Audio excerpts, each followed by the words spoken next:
It's tragic, really. Shirley, are you here? We all have a story. We are contacting 911 for you. A dark secret wrapped in emptiness and regret. Quite frankly, I'm glad I did it. You know. They took her life. They just can't prove it. The toll. I'm Nancy Simpson. A few years ago, it was time to take a road trip. It was right before Halloween. I have a group of buddies I call ambulance friends. EMTs, nurse types, citizens emergency response members. If I were to get a cut, a well-prepared group for sure. We divided up, piled into cars, and started down mostly the old Route 66 trail, making stops to supposed haunted or creepy spots across the Ozarks along the way. The main goal? To give my daughter some Halloween-inspired fun.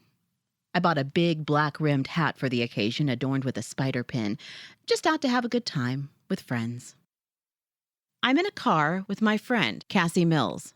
It started out as, it's October, it's fall, let's see what ghost legends we can go find. And there was just lots of conversation, and on the way home, it was almost like we now knew enough about what each other thought about this that we were comfortable sharing. Because you can't just walk up to everybody and say, hey, guess what I saw? And expect them to not laugh at you. Because some people are scared of it, or some people don't want to think about it, or some people just flat out don't believe in it. So you're not just going to randomly say that. So we started talking about things that you had seen and things that I had seen, which pretty much limits my experience to what I saw in that house. And you jumped in with your connection to that. It was like, okay, we can talk about this because, yeah, you don't announce to the whole world, hey, guess what? I see creepy things. You don't. Strictly based on my religious upbringing, you lived, you died, you went to heaven, or you went to hell. That was it. There were no other options. But pretty sure there's other options. Too many things happen that you have to think about. And it scared me, and I didn't want to think about it. But it really doesn't scare me anymore. She doesn't scare me. She was always nice. She, in her mind, is Shirley Jane Rose. Cassie started telling me the story of a ghost that haunted her old workplace at a house on Scenic. I chime in, whoa, you're talking about my friend's cousin, Shirley Jane Rose. Yeah, it turns out that's the one. So at this point, I have a whole other level of intrigue. I had gone for a job interview at DeLong Heating and Air.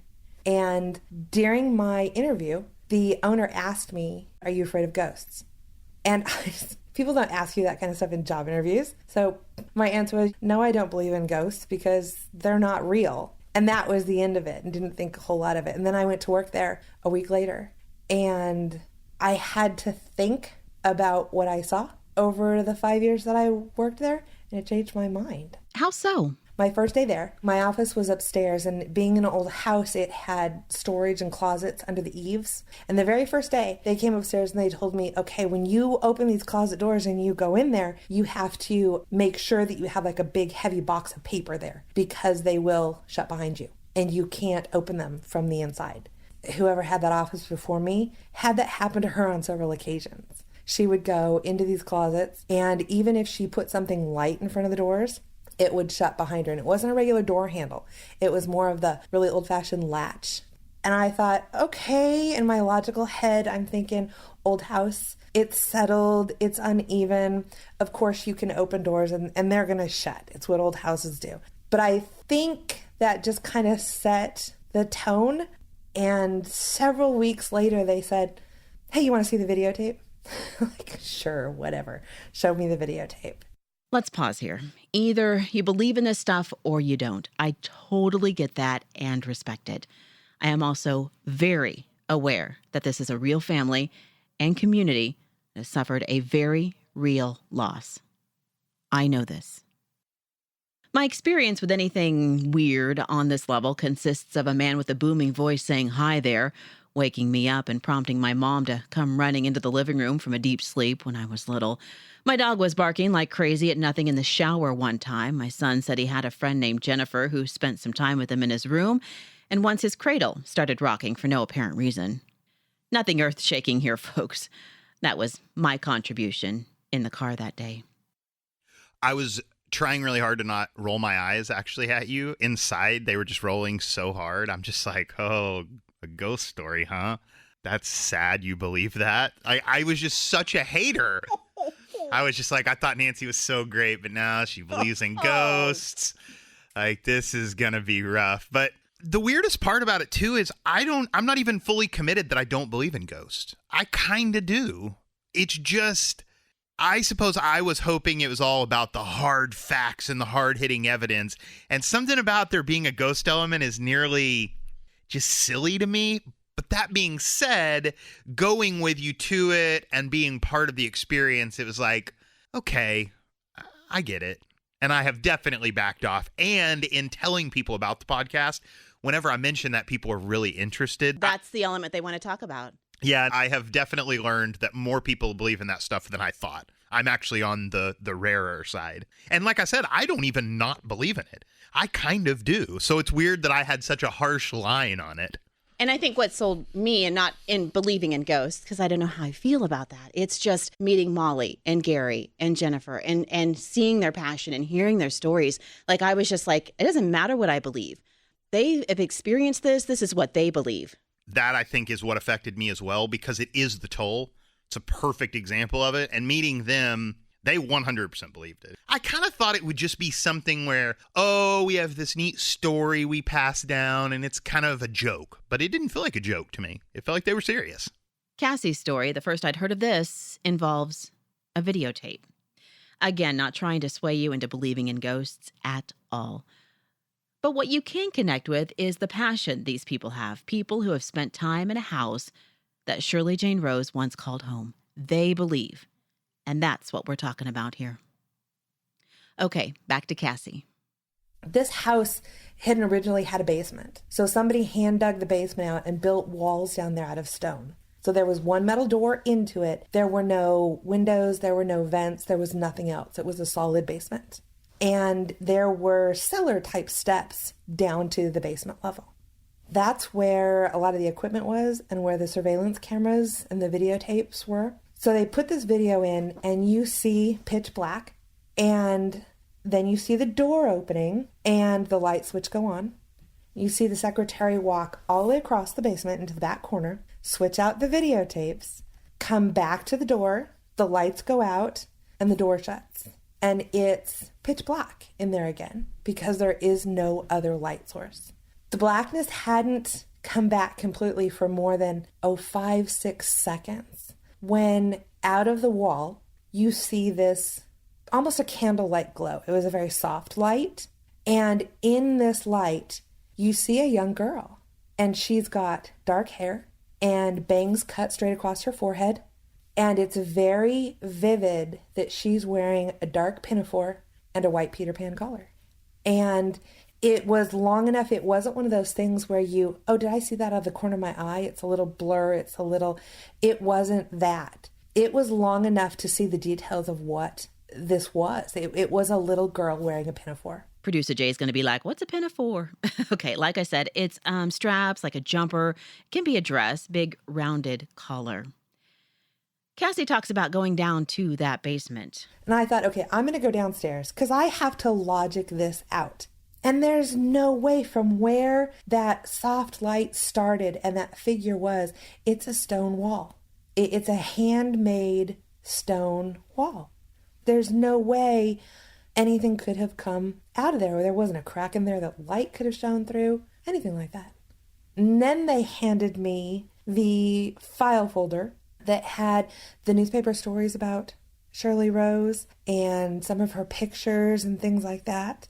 And there was a picture in one of the articles that was published of her wearing a pinafore with the straight bangs across her face.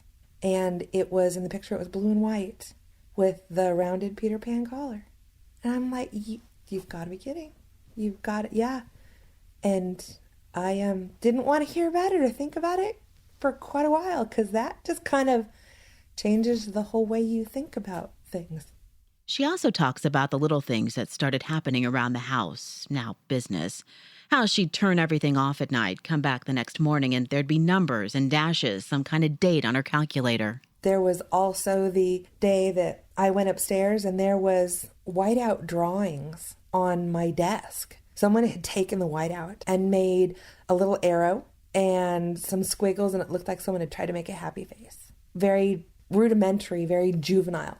And those things started opening up more dialogue with them about some of the things that they had seen and they had heard. They being the business owners. Cassie says they teased her that when her office was moved downstairs, she went down there too, meaning Shirley. Cassie talks about flower petals on the sun porch being arranged into shapes and little piles. She says that place was locked up tight at night. The people that I work with, that's not something they joke about, because she was a real little girl and lived in their community, and they all lived there when this happened to her. And it wasn't a prank. That's not who they were. It was fully accepted that we worked in a place that had Shirley Rose, and she lived with us too. And it was just part of what we did. The only time that it really freaked me out, I remember it was November, and I was in the house by myself, and I was waiting for one of the HVAC guys to come and pick something up. So it was just getting dark, and I was sitting out in the main office. And from my office, and there's nobody else in this building, there's no speaker phones, there's no intercom systems, there's no radios, there's nothing like that. From my office, I hear a voice, and then I hear this voice call my name, and it called my name 3 times, and I was out that door. And I know it was November because it was stinking cold, and I didn't even have my shoes, and I was sitting out on the front porch, and I was like, you need to get here quick, Brian, because I am not going back in that house, and I'm not going to be there by myself. And it's not that I was really super scared of it, it's just, oh my gosh, something knows my name. And I felt, though, that she was very comfortable with me, and it was okay. But yeah, I didn't want to hear her call my name again, and that's the last time I ever spent any time in that house alone by myself, especially after dark. Cassie says her time in that house changed her and how she feels about the afterlife. It wasn't possible. There was no coming back to Earth. There was an absolute logical reason for everything that people talked about that went bump in the night. But now, do I think that ghosts are here? Yeah, I do. As weird as that sounds, as weird as that is to say out loud, I honestly think that they're here. I don't think that they're big, scary, mean things. I always felt like she liked me and she was my friend and she would just hang out once in a while. It was a huge jump from there is no ghost to, hey, look, I have a pal. You know? That type of thing. Yeah. But she didn't seem ever upset. Never. She never did anything malicious, anything mean, anything that really was, for attention. It was more of a playful thing. Drawings. Little kids get bored and they draw. But there was never any negative feeling towards it. Want to go to the house? Me too. So I made a phone call, grabbed producer Jay. He grabbed his camera and we headed over there. Our whole 1-minute drive from the station. Remember, it's all very close to where we work. Okay, we're at the house. Let's go in. It looks on it. Really? I mean, I'm not going to say that, obviously. I'm not going to say anything. You're not, because you just said it. Oh, are you really recording? Good, you should be. I know. That was my first instinct. Hi. I'm Nancy Simpson with KTTS. I was supposed to meet. Hi. Yes. Molly DeLong. Nice to meet you. Molly, nice to meet you. This is Gary Jay Lashley. and Molly, daughter Jennifer, and her 2 girls. Okay, let's address this right now. We have a passionate family and 2 little kids in the mix, Stella and Eloise. They are fun, amazing, and love to talk. I know this, and now you do too. He came today to see if we could take some pictures and some video. Do you mind if he kind of follows us around? No. In some of the areas? Gary tries to tell me he doesn't believe in ghosts. I don't believe him, not when he starts telling his stories. First off, Okay. we don't necessarily believe in ghosts. They're just some things that you can't explain away. And we're fascinated by the We story. don't want people to think we're nuts. No hesitation. I totally believe it. Yeah, but we totally know I'm nuts. Right after the introductions, we get right to it. Molly. Do you want to see the Cost video? me thousands of dollars and lots of time. It's not super great, but I've got it on my email 2 million times. Well, no, this is one. Well, here's the thing. You know, they honestly and truly, it all started when I bought this place from the lady, and she said, "There's spirits here," and I'm going, "Man, you've had too much of the '60s." This is what I'm talking about, excitement. Jennifer is pulling up the videotape of the reported ghost in the basement. It used to be on a VHS tape. It's now digital. Jennifer talks us through that video. So what we're seeing now is the secretary went down, opened the door, and it's light at that point. Is there light down there? Yeah, there's a Does light. she have to flip on a light? It comes in after she's She turned up flipped the it, light, so closed the door, and it goes dark. But the light was on, so you see her after she's changed tape for the day and leaving. And flips the light's light on, off. turns it off, shuts the door, and locks it. And then it's solid black for a few minutes, and then she comes out. And so when we go downstairs and close the door, I'm going to see there's no light in there. There shouldn't be any light down there, no. Okay. Can I see it one more time? Yeah. Yeah, I want to get a count of it. In the corner, a little girl in her head, and like She a has jumper like a little type. jumper thing, yeah. Right? Is that what I'm Yes. seeing? Okay. We tried reenactment. This is a wall. So she comes out of a wall, and then she moves around,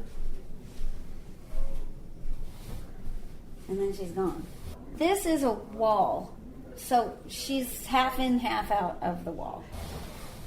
And we all tried to, we're like, no, it's so-and-so, just trip, but it's black. I mean, and she's glowing green. So I don't know how you can't, we tried to redo it and you can't redo it. It's been shown over 300 times. Probably more than that. Oh, we would have people come from all over saying, we heard you have a ghost video. We have the video up on our website, thetollpodcast.com. Take a look. What do you see? How the DeLongs and their business landed in this house? A tornado. Start from the beginning. Like, I think you guys got hit by a tornado or something, and that's how you ended up here. Who wants to tell that story? There's the pictures. Oh, there's the pictures. That's what was left of it. Okay, we were in Battlefield. 40 acres under roof. We just didn't have any roof intact. So there was just those. When that tornado hit in 2003, they hit Battlefield. Were you here then? Okay. Yes, I was here then. In the thick of it, remember, storm chaser. I was following the storms that night and missed the twister that hit P Highway near Clever by mere seconds. It was in a valley and I couldn't see a thing. Debris covered the road, so I had to stop. A man came running up to the station pickup and started pounding on my window. This is actual coverage from that evening. Do take cover. This is a very dangerous situation. Rain is just pelting down. Oh man, there's a big old piece of tin that's just blown out into the middle of Highway 60 here inside, and I feel like I'm in Twister, guys. Okay, I don't know where that piece of tin came from, but it just landed right by the mobile unit as I'm driving through Republic. If you didn't hear earlier, we're getting reports that part of Stockton has been destroyed. Part of the downtown area has been destroyed from a tornado touchdown tonight, and we do have reports of injuries as well. Okay, Nancy Simpson, go ahead. I'm just south of Republic. I'm on P Highway, and I think I just missed this. We need an ambulance. Can you guys back at the news center? I'm just south of Clever. A tornado has just gone through here just moments ago. It's destroyed a couple of houses, and I have a guy running up to my mobile unit, and he's saying he needs some medical assistance. So did you see what happened? There's a woman in the ditch. She needs medical assistance. That's all he can say. It's taken down. She was in the house, and she's down in the ditch. Can somebody please call Republic Rescue? I'm sorry, I'm shaken up. I just missed this tornado. There's debris and lines down across Highway P. It's just south of Republic. Trees and trees are uprooted. You can just literally see the path where it took. Where the roofs are blown off, you can see debris. You can see one house that's completely destroyed. It's just like somebody took a roller and just rolled it across here for parts of this area. I just missed this tornado just a couple of minutes, probably not more than a minute ago, the way traffic's back. Cedar County is now under a tornado warning. And by the way, Nancy Simpson, we are contacting 911 for you to try to get help to that lady. This is a very dangerous situation tonight, and we're seeing it firsthand. Our reporters in the field are seeing it firsthand. Like I'm on P Highway, and the tornado has just gone through a couple of moments ago. Numerous trees down along Highway CC in the Fremont Hills area and to the northeast of me. Morris James, KTTS Storm Team. Don, this is something quite interesting. We just had a woman call us and tell us from the 500 block of West Tracy right here in Springfield. She said she has debris from Marionville. And I kind of laughed and said, how do you know it's from Marionville? She said it's mail. There is mail on her yard from Marionville. We're going to try to get a hold of Nancy again. Nancy, dispatch was wanting to get some better directions. If they're listening right now, where exactly are you? I'm on P Highway between Clever and Republic, and traffic is really backing. And everybody is showing up, trying to assess the problem, trying to figure out what the heck is going on around here. If I look off, I see two houses immediately. One is completely destroyed. The other one looks like mainly the roof has just been taken off the top. Trees down everywhere. A car mangled in the ditch. All right, you're listening to continuing coverage at Tornado Warning. Her name was Isla Ruth Little, and she was dead, thrown from her house by the tornado. Yes, I knew this event up close and personal. I couldn't go anywhere. Help for Isla was on the way, so I decided to get out of the KTTS mobile unit, the pickup, very carefully because of all the debris. I remember chunks of the house being everywhere, tin from a barn swaying high in the trees, creaking. So eerie. As I snapped back, I noticed people running over a hill, running and running. So with my recorder in hand, I started running with them. Where were they going? What were they doing? I finally got a guy to stop and talk to me. David Stokely, he said. Dave's horse arena has been hit by the twister and he needs help. So I asked him what kind of help, and he gave me a list. I ran back to the truck, got on the two-way, and went on live again, telling everyone that story. About 3 weeks later, David Stokely called me. He said, I don't know you, never met you, but thank you. That night, people showed up with lights, fencing, trailers. I had more vets on hand than I did injured horses, and I kept asking how they knew I needed help. And all of them said, Nancy Simpson on KTTS told us. What a moment.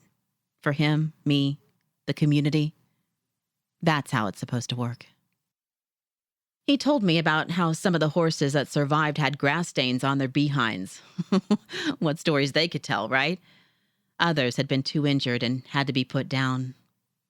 3 years later, in 2006, Dave's arena got hit again by a twister. So many in that area who had rebuilt their homes and lives found themselves again devastated. I remember going back to Dave's property the next day, the second time around. One of the prized horses, dead, in the drive up to the mangled arena. He was magnificent. Someone had covered his head and surrounded it with flowers. I sat down next to him on the gravel, and I cried, a good cry. All of this devastation in such a short amount of time. So many in my community losing so much, twice. Sometimes you just need a good cry. I've never told anyone that story. I messaged David while I was writing this section, asked him what that horse's name was. Malcolm. His name was Malcolm. Several years later, a statewide news agency featured me for being a storm chaser for 20 years, a woman, that angle. When I posted a link to the story on social media, David wrote, In that night of hell, a posse of hope came to our rescue. Thank you for heading the round out to our farm. Back to Gary DeLong, the businessman who went right to work to find a new space. That was a Sunday night, and we went in the next day, and everything was blown away. And Gary had trucks all over the place getting the windshields fixed and all so that, we could stay in business. And we didn't ever even miss any work. A week later, he owned the house, the land, and it was zoned correctly and had plenty of space for their vehicles. The lady he bought it from? She told me, she said, when we're signing the papers that day, because she didn't want a realtor involved. So I just got my brother to get me he was a realtor, and I got them to get me a contract, and we signed it. And when we're signing it, she says, now, I want you to know there are spirits here. And I kind of rolled my eyes and thought, yeah. And didn't pursue it any farther because, I just really didn't believe in that crap. She's just going, as a matter of fact, oh, yeah, there's spirits here. Gary says as soon as they moved in, people started telling them, you don't want that place. And then things started to happen. Gary says it was all very strange. The one who doesn't believe in ghosts. On her birthday, I don't believe in ghosts, but on her birthday, that alarm used to go off in that room. That's what it did 4 or 5 years in a row. And our security guy said, he said, I don't believe in that stuff, but you're going to have to do something. But she always just wanted attention. She never did anything bad that I know of. But I was in that office one time, the copy machine was sitting there, and the copy machine came on and ran a copy, and nobody was here but me. I ran in and looked, and the paper was blank. So I just got to the point where I'd say, okay, I know you're here. You can quit. Did that seem to work, acknowledging her? Yeah.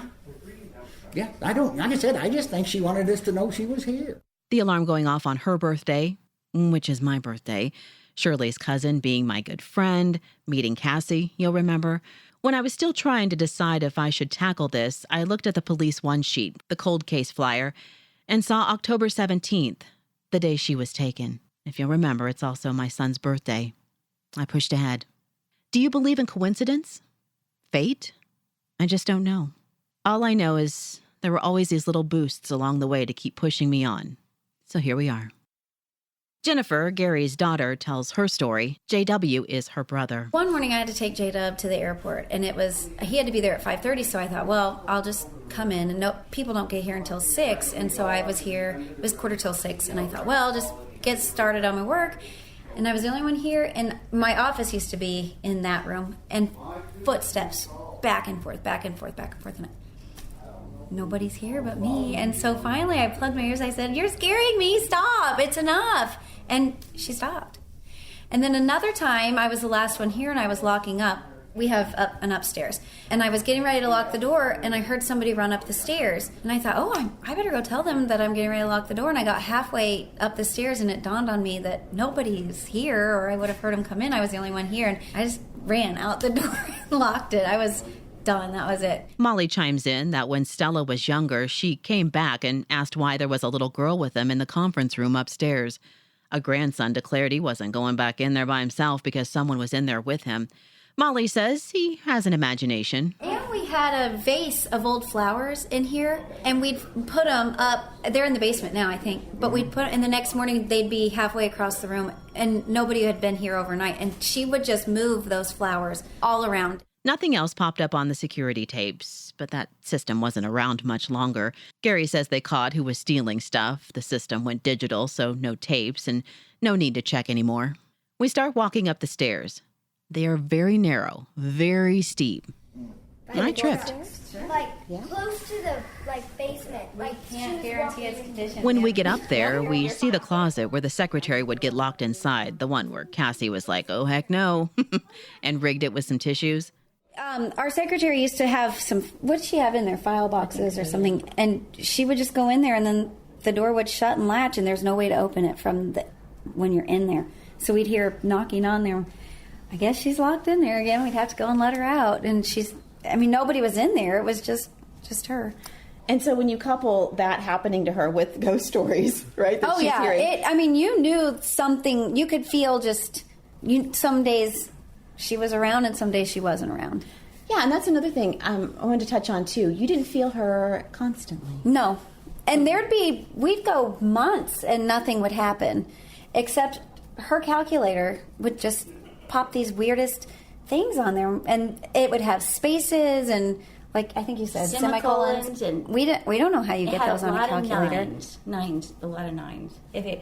9, 3 spaces, and a dot. Maybe she was trying to tell us something. I guess she was, but the thing is, I don't even know how you can make a space on a calculator. I guess you could. I don't know, somebody maybe could. But yeah, almost virtually every day it would have stuff on it. I go in that closet, and I close the door. No idea what I'm doing or expecting here. I'm here, so I'll go in the closet. Can I open this closet? Yes. I don't even know what's in there. Probably a toy box. And there's a train. Lots of trains. And all toys. There's a light switch. There you go. Can I close? And if you close this door... we'll let you out if you want to go in there. I do want to go in here and shut it. Thank you. Thanks for Well, letting we me. gotta go now. Yep, right? Jay? Can you get it shut? I'll shut it. Okay.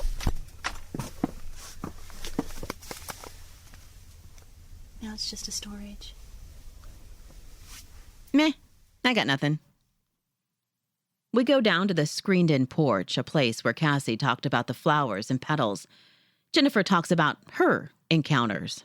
Well, it's an enclosed porch, and we used it as a file storage. So we had a lot of file cabinets and a lot of plants, and there was a flower pot. I think it was right around this area, and it was, So you can tell because there's pretty good sized. It was over here, and the plants were on the other side of the room, and somehow little red flowers had made themselves into a perfect circle around the inside of the pot, but the flowers were on the other side of the porch. Okay, so we have a plant here. Yes. And we have a flower here. Yes. And the petals would make their way into the pot. Yes. In a design. Yeah, a circle, a circular pattern. I don't know. And this plant, it didn't have anything in it. It was just dirt at the time, so it was not like it had plants growing in it. It was just dirt.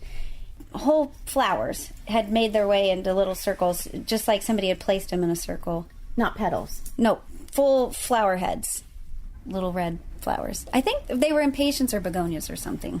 When you would come out here and see that, what would you think? Personally, I didn't even notice it until Renee, who had worked here, said, "You guys have got to come out here and see this. These flowers are in this perfect circular pattern across the room from the plant."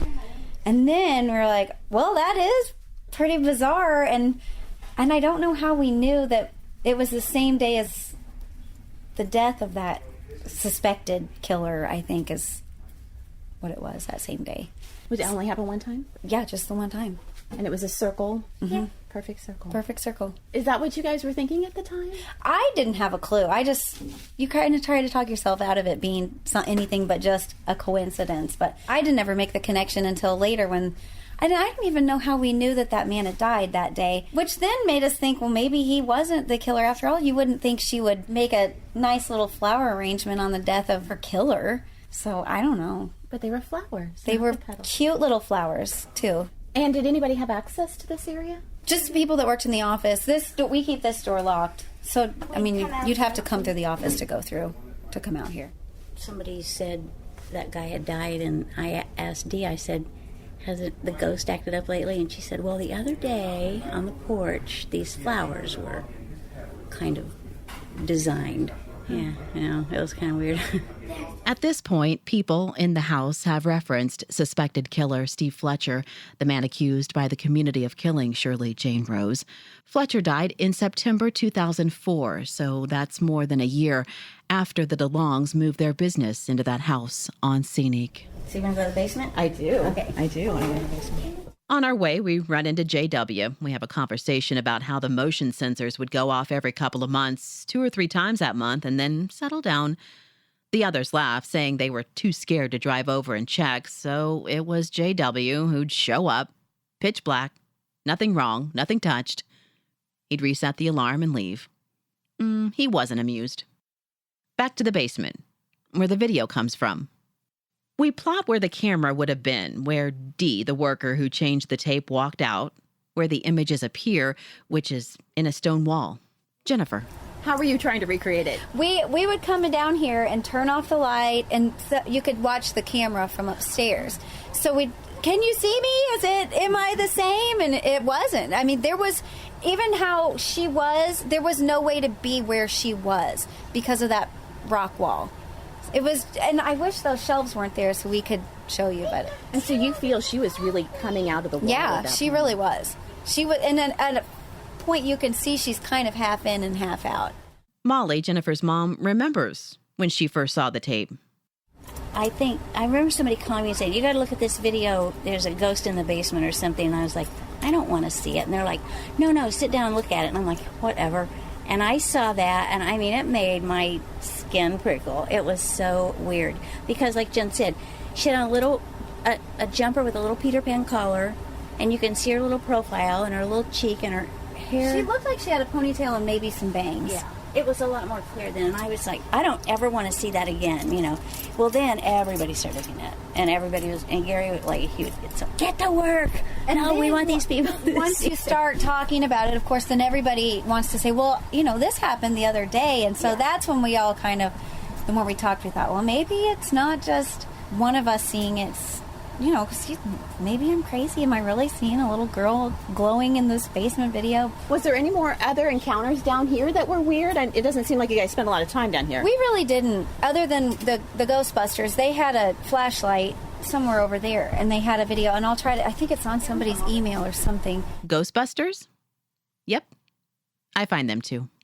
Molly talks about the Ghostbusters. It's a paranormal team telling the DeLong family the move-in, construction on the grounds, removing trees for the business vehicles, stuff like that, likely stirred up the spirit, made it more active. Then it died down. Until one day, Molly has this memory. Well, and it died off a lot. It did die off. In fact, I hardly, until that one day upstairs when he handed me that thing and that spark lit. I think I was just sitting there and he looked over at me and I guess I thought something touched me because I jumped. And he said, "Why did you jump?" And I said, "Something touched me." And he said, "There was a spark right there." I didn't see the spark, but he did. He being one of the co-owners of the business. Another memory, this one very vivid. At one time I was at a convenience store and I don't remember why I said DeLong Plumbing, and this guy behind me said, "I know you think so-and-so murdered that little girl, but he didn't do it." And I was like, "Okay, dude, I don't even know what you're talking about." And he was just like going berserk on me, and you wouldn't think anything about that normally, but when we put it all together, it was like, this is a pretty weird deal. Gary left as we were scouring the basement for, I don't know, just touring the basement. So I called him because I had a few more questions for him. First, I thanked him for letting us tour the house. That was super nice of him. We talk about Gary being a storyteller and how the things that happened in that house sure made for a good story. Fun to swap stories, share what was happening. But Gary's a businessman, successful businessman. And I could tell there was a toll that started to settle in at some point. I guess you could say distracting because, we had one or two that didn't want to go to the basement by themselves. It just got to be kind of a pain, I still don't think I believe in ghosts, but I'm telling you, there's so many unexplained things and things just kept happening. It would never die off and leave us alone. We'd had people just out of the blue drop in and start wanting to spend an hour telling me what they knew about it and what all they knew and their opinion and what they'd seen when they had been there visiting, just all kinds of things. Gary says that's why he agreed to the paranormal group. He was hoping the spirit could be put to rest, if that's what she wanted. And that in turn would stop the ghost tours. When they said that they would come in and do that, and of course, they said, "Now, if we find a ghost here, do you want us to send her under the light?" And I went, "Well, of course." I didn't want to keep anybody out of heaven, but also it would have been nice to get rid of them. Every time that somebody would get involved, I think, well, this will dispel it because it's went on long enough. And, there are things that can't be explained. I'm not going to say none of that happened. It's just that, my goodness, it gets to be a pain. Had other things to do. That's right. And you have a big business. So this wasn't a home. This was a place somebody could actually come through the door and like you said, spend an hour or two just trying to talk to you. Right. And I just didn't want a lot of people looking at me going, "What are you in here talking about ghosts? Are you crazy?" That doesn't help business either.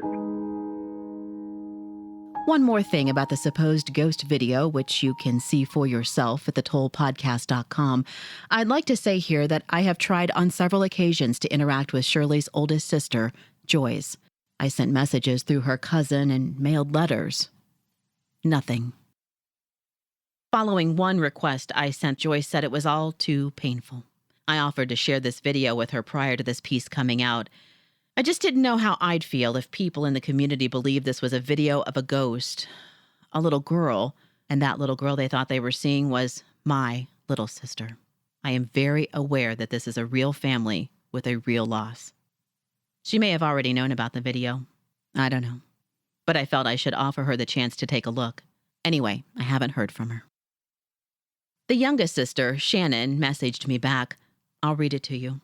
My sister's wish is that it should not be dug up again due to the fact that people from their side of the family is so negative. I don't blame her. A lot of people believe the person responsible is now deceased, so I am not sure what can be gained. I'm not saying these people are correct. Everyone has their opinions. I was very young, but no doubt it affected me and my upbringing, good or bad. But because I was so young, many hurtful people act like it did not affect me. I messaged her back, hoping she would talk to me. The toll, right? Of course this affected her. Even if she was a toddler at the time, or especially since she was a toddler at the time, her sister was abducted and murdered. She would have played no role in that, but took in all of the consequences. I was so curious about that. I can imagine that it would be extra frustrating because people are nearly like counting her out. Like, you don't really have any memory of it happening, so shouldn't really bother you.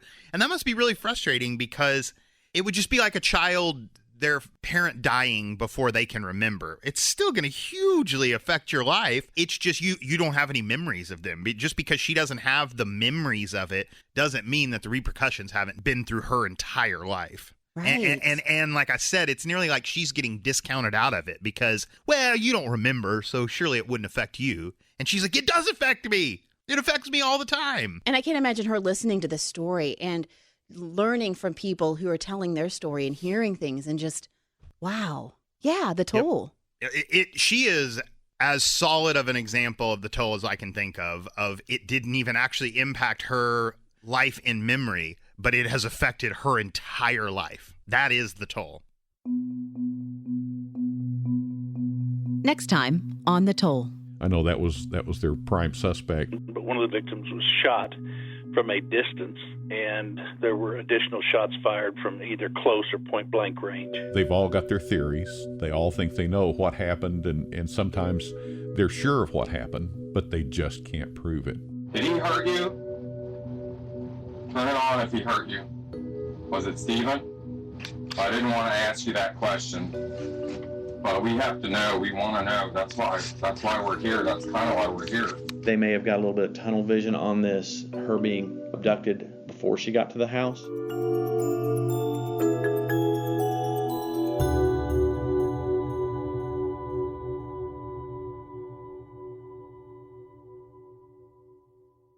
If you enjoyed this and want to continue the journey, please subscribe to The Toll. The Toll Podcast, The Path Back Home, is a production of The Toll, LLC. Co-creator and host, Nancy Simpson. Co-creator and executive producer, Jay Lashley. Technical producer and audio editor, Kat Morgan Gaines. Marketing manager, Pamela Shelby. Web design and digital creative director, Shelby Powers. Technical analyst for digital strategy, Christina Oswald. Special thanks to Eliza Blackwood, transcriptionist, and Austin Robertson, voiceover. Original theme by Jay Lashley. Additional music by FirstCom. Reproduction or use of any part of this podcast without the express permission of the Toll LLC is prohibited. Get updates at our website, thetollpodcast.com.